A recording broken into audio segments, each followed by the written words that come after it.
here. Why are you crying?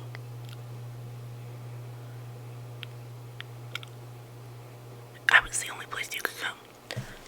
You don't have any other friends. Oh, I'm sorry to hear that. Come in, come in. I never expect one of my tutor students to ever come to my house in the middle of the night for some help. You're lonely. I'm sorry to hear that. Let's go into the kitchen. My husband's upstairs right now. We'll talk over some cookies. Okay. Good thing I made some earlier, just for the heck of it. Yes, I like baking. Yes, anyway. Let's sit down. What's wrong? Why are you lonely?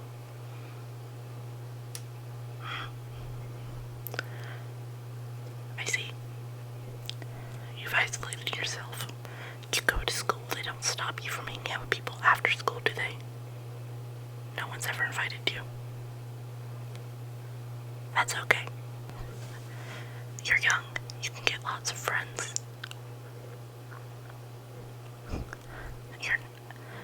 It's just harder to make friends after you leave high school, dear. And you still have college if you're still gonna go there. I suggest you do, of course, but what about after college? You're afraid you'll be alone after college. Dear, that's not gonna happen. How do I know? Let me tell you some stories. Before I married my loving husband, I was living with two women. Well, that and my mother, but yes, I was living with my mother when I was that age. Well, I was about 40 at the time, I guess. Anyway,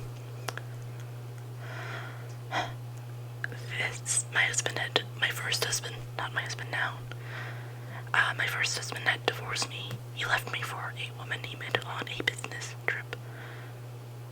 Well, he cheated on me a couple times, but that's not the point right now. No, that doesn't prove your point that people are mean and you shouldn't be friends with them and you're going to be alone. That's not proving anything. Okay, now listen. I was alone. I guess you could say I was kind of scared. And yes, I was scared, B. Yes, I know, I'm big and burly.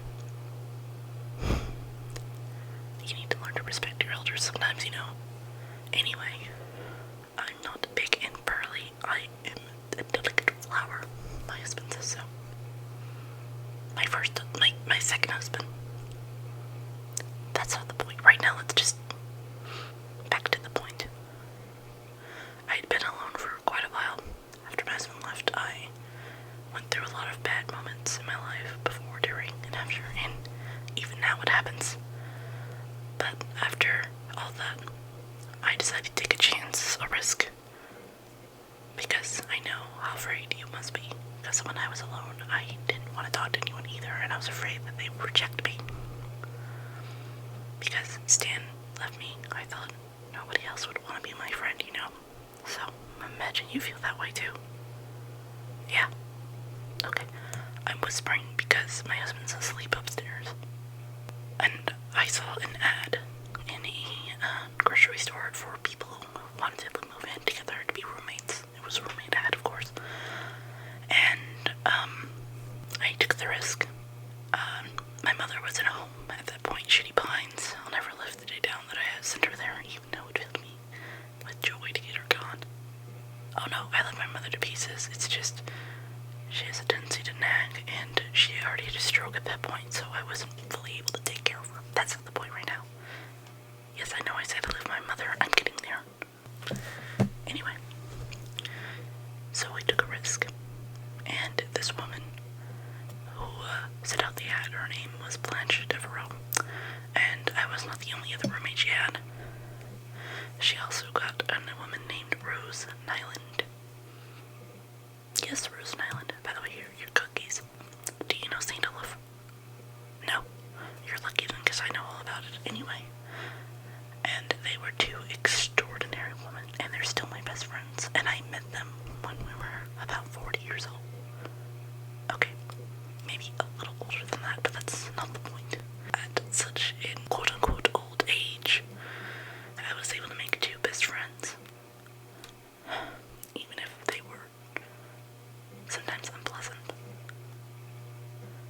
you're afraid you're not going to get along with people at college. Because you're afraid you're not going to have anything in common with them. Okay. You know me, the sophisticated, open world, new, putting step forward, feminist, beautiful woman I am, correct? Don't you dare tell me that I'm not any of that. You do not want to face my wrath tonight. Thank you.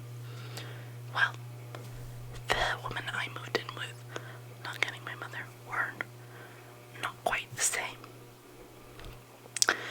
Rose Island was about the dumbest thing you could ever meet. She asked some of the stupidest questions. She did not know all her world history and the town she came from. She was supposedly the smartest, which just gives you reference.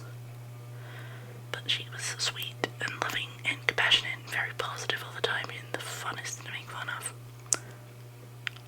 Yeah.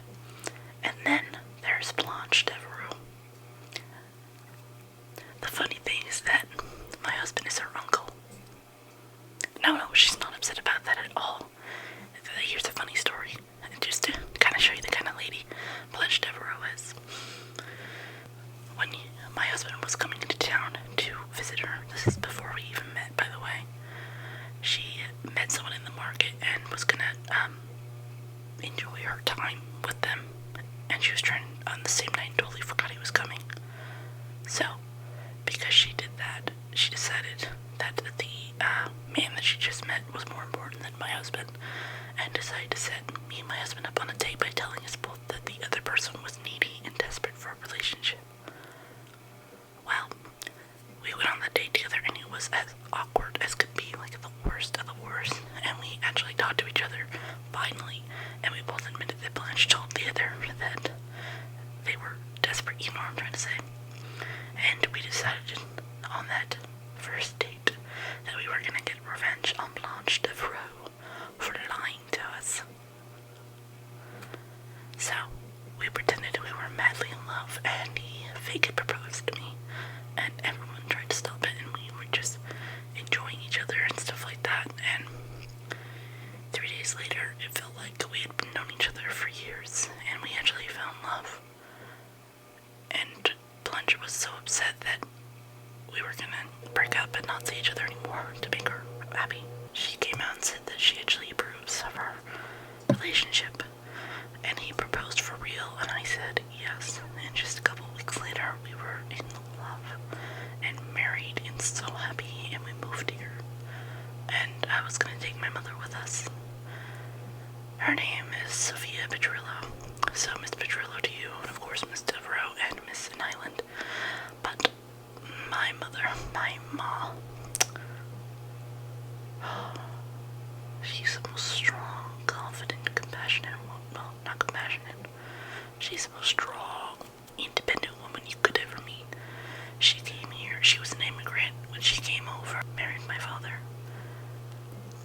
started a new life for us, cared for me when I was pregnant and a teenager. Yeah, that happened to me. And she decided to stay with Blanche and Rose because she thought that they needed her more than I needed her. And she cared about me so much and cared for them so much. They were like daughters to her. She was very sassy though. Friends can come to you at any age and from anywhere, from an ad at a grocery store to your own family, your own ma, and it's just wonderful. Were there issues in the relationship as friends? Yes, of course, there are always issues, and that's just life, because if you're only friends with someone because they're perfect, then why bother being friends with them? And nobody really actually wants to be friends with somebody who's perfect. I mean, come on. Then you just feel angry and mad that you weren't like them. Blanche had a way with men, and I wasn't jealous per se. I had my fair view of dates, but there's one time where she took me to the bar because she didn't want to see me at home alone anymore. And I was able to dazzle them with my singing voice. She was just furious that I got all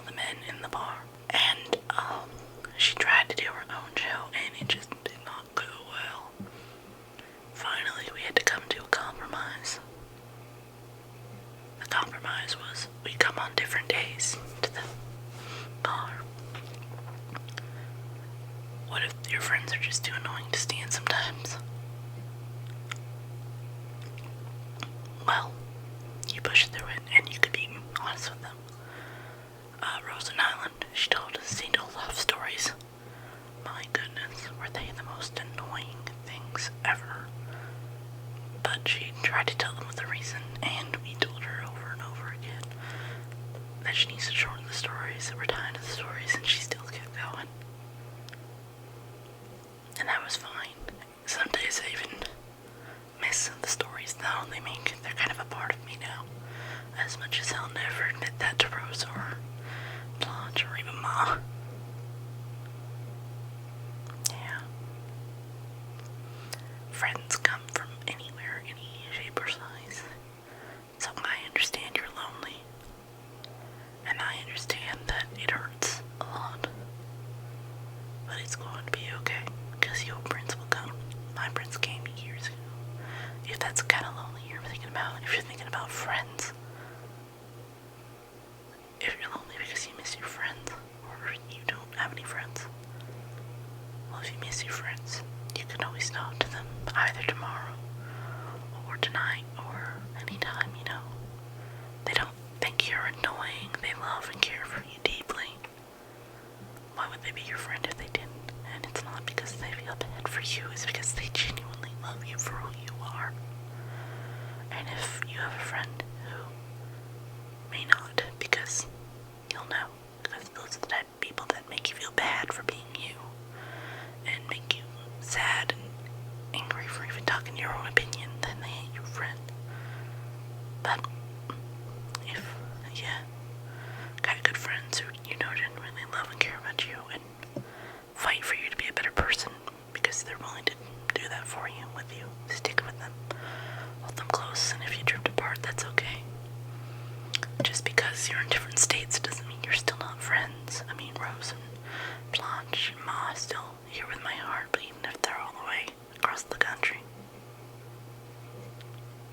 And new friends will come. I have some new wonderful friends down here. And they're great, and I love them dearly. It's not going to be the same if you lose someone, but that's okay because the time you had with them was amazing, and you can remember them as amazing. And if they weren't the most amazing, then you can remember what you want in a friend, and learn to love yourself through that, and still care about them in your own way, even if you don't want to be around them, and that's okay.